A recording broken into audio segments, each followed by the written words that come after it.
Student federation ద్వారా పార్టీలోకి వచ్చాను. చదువు అయిపోయిన తర్వాత కేంద్ర ప్రభుత్వ సంస్థలో అధికారిగా ఉద్యోగం చేశాను.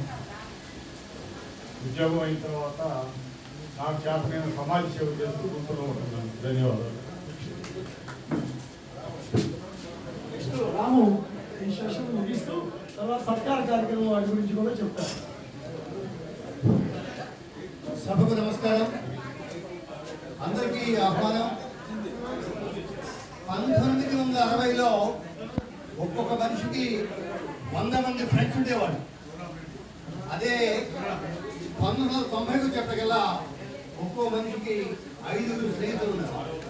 అట్లా స్నేహితం పడిపోయింది. కానీ ఇవాళ నాకు చాలా ఆనందంగా ఉంది. 40 ఏళ్ల తర్వాత 60 మందిని మనసుతో వచ్చారు. మీ అందరికీ ధన్యవాదాలు.